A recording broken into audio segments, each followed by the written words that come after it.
Welcome into another episode of Tailgate Talk SEC. I am Will Thomas, and today we are continuing our transfer portal series with the Kentucky Wildcats. So obviously Kentucky, they decided to part ways with Mark Stoops, and they brought in Will Stein, the offensive coordinator from Oregon. Now this might be one of the better hires in last year's coaching cycle.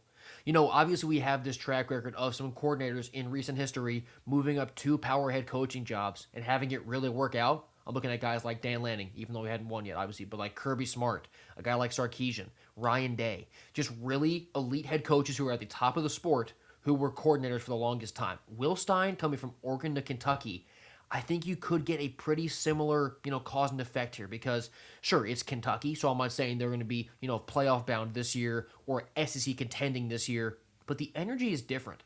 If we look up in 3 or 4 years and Kentucky is on the TV when we're watching late season playoff seedings, it wouldn't surprise me. I think the turnaround with Will Stein is that real, and a big part of it, or a big part of why I'm so confident in that, is because of the portal class he was able to bring in his first season without even any degree of proof of concept on the field. So let's go through this real quick, but first we'll start off with who they lost, Kentucky did, and what they have to replace. So starting off, obviously, it was with Cutter Boley, their quarterback. He was a freshman last year. He really was a hometown kid, and because of all that, I thought he might stick around through the coaching change, but he left. He went to Arizona State to replace Sam Levitt there for the Sun Devils.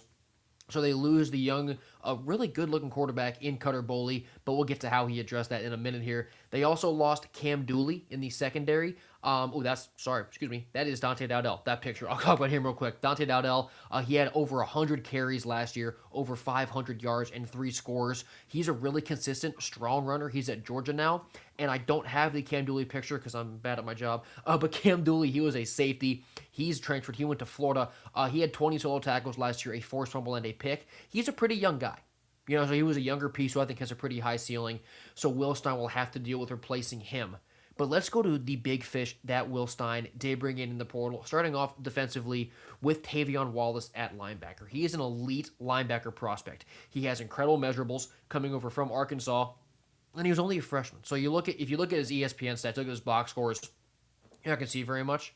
But I promise you that this guy is a really good player. He's a freak athlete. He was highly rated. Tavion Wallace coming over to kind of be the quarterback of that defense, maybe, or at least be a very big part in turning that defense around for Kentucky, really amplifying the way that they play on that side of the ball. That's a big-time win. And then probably the biggest portal ad for Kentucky was getting Kenny Minchey from Notre Dame. Now, obviously, Minchey had committed to Nebraska. Like, Matt Rule had got him. He was committed. And then Will Stein in Kentucky come out of nowhere and flip a top-tier quarterback commit in the portal. The fact that they were able to go do that without even having Stein go 7-5 or 8-4 this year, that's why I'm so confident in what Will Stein can do at Kentucky. But Minchey, he obviously didn't start last year. He was a 4-star kid, but he almost beat out C.J. Carr. And the way the quarterback battles, I think, really happen, which isn't always the public perception of them, where it's never like these quarterback battles are like, I'm 80-20% sure that this guy is my guy. It's never that split.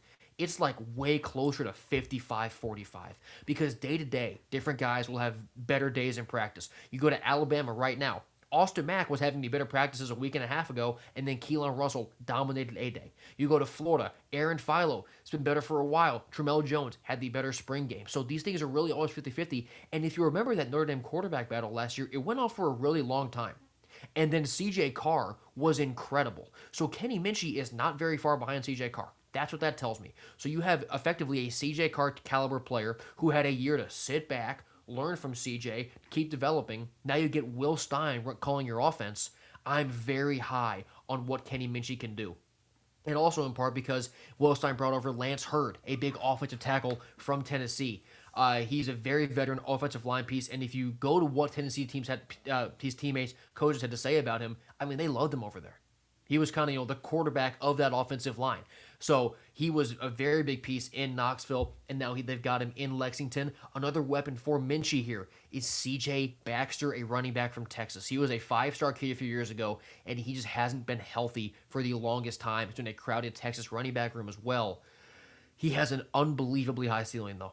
I mean, you watch him when he is healthy, his breakaway speed, his physicality. CJ Baxter, an incredible running back. So if he can stay healthy for Kentucky this year, he'll be a massive piece of that offense. And another guy where health is my only concern is Nick Anderson, the wide receiver who came from LSU this year, was at Oklahoma before that. The past 2 years for Nick Anderson have been horrible with injury luck. He didn't play a down in 2024 with the Sooners. He only played in a few games for LSU this past season.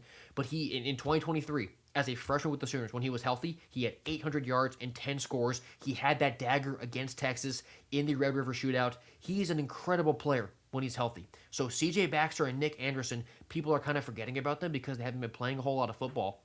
They're such good players. They're incredibly good players. Just to touch a little bit on some more guys who they brought in, they grabbed Aaron Gates, a corner from Florida.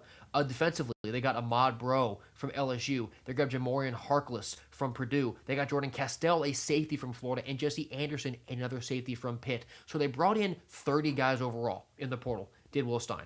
And obviously that volume is kind of necessary when you're going through a coaching change. You have a bunch of guys leaving. I think they did such a good job. Getting Kenny Minchey from Nebraska is huge, obviously just for on-the-field reasons. It's also a message. Like, Will Stein and his staff are here to play. They're being serious. I talk about how much I love Tavion Wallace. I believe that the offense, those pieces, if they're healthy, between Anderson, C.J. Baxter, Lance Hurd saying steady offensive tackle, and we know that Will Stein knows how to run an offense. Kentucky might score some points this year.